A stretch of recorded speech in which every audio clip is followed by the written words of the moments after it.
आगे बढ़ते हैं और बात कर लेते हैं रायपुर की एक और बड़ी खबर की, जहां 35 लाख महिलाओं तक बीजेपी पहुंचने वाली है।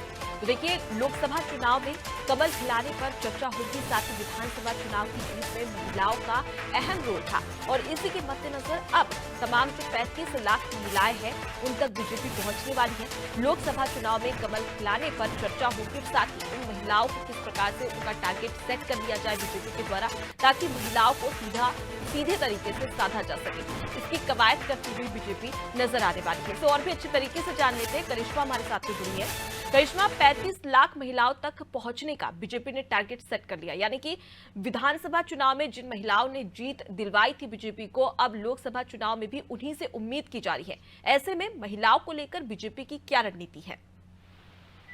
जी बिल्कुल अनुपमा, आपको बता दें कि जिस तरीके से विधानसभा चुनाव में भारतीय जनता पार्टी को जो जीत हासिल हुई है उसमें महिलाओं का सबसे बड़ा हाथ है, क्योंकि कह सकते हैं महातारी वंदन योजना, और आपको बता दें जिस तरीके से मध्य प्रदेश में लाडली बहन योजना चला था, उसी की तर्ज पर छत्तीसगढ़ में महातारी वंदन योजना चलाई गई और इसके अंतर्गत देखा गया कि महिलाओं को इस योजना ने काफी ज्यादा अट्रैक्ट किया।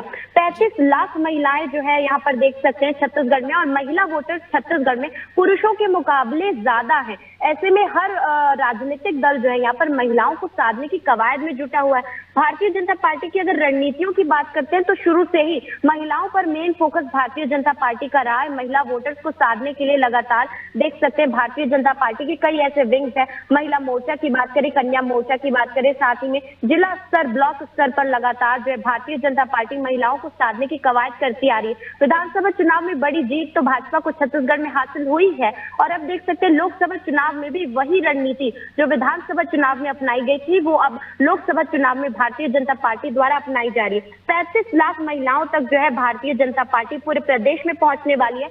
स्तर, ब्लॉक स्तर और निचले स्तर पर देखा जा सकता है भारतीय जनता पार्टी के जो कार्यकर्ता है वो अब काम करने वाले। चाय पर चर्चा इस कार्यक्रम का नाम रखा गया है, जिसमें वो घर घर पहुंचने वाले हैं। महिलाओं को जितनी भी योजनाएं भारतीय जनता पार्टी द्वारा छत्तीसगढ़ में चल रही हैं और लाभदायक है उसके बारे में बताने वाले हैं। गांव, कस्बों और शहरों में चाय पर चर्चा कार्यक्रम जो है जल्द ही भारतीय जनता पार्टी शुरू करने वाली है। केंद्र की योजनाओं की जानकारी देने वाले हैं, साथ ही में बता दें जो भी योजनाएं विधानसभा चुनाव में भी फायदेमंद महिलाओं को होने वाली उसके बारे में भी यहाँ पर चर्चा करने वाले।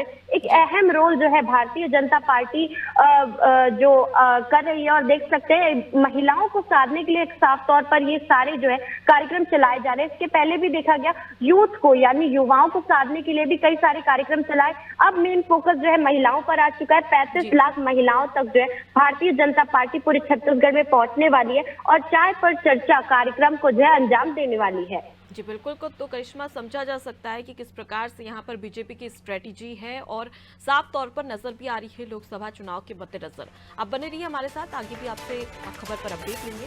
देखिए, 35 लाख महिलाओं पर बीजेपी का फोकस है और इसी के तहत तमाम जो रणनीति है, स्ट्रेटेजी है, उस पर बीजेपी काम करती हुई नजर आ रही है। इससे स्पष्ट होता है कि बीजेपी ने अपना टारगेट सेट कर लिया है और ये भी जानकारी में सामने आ रहा है कि कुछ ही समय के बाद में, कुछ ही दिनों के बाद में बीजेपी अपने प्रत्याशियों की लिस्ट भी जारी कर देगी। यानी कि स्पष्ट है कि जिस प्रकार से विधानसभा चुनाव में बीजेपी ने हर एक चीज पहले से निर्धारित कर दी थी, उसी पर काम करी थी, वैसा ही 2024 के लोकसभा चुनाव में बीजेपी की रणनीति और स्ट्रेटेजी साफ तौर पर नजर आ रही है।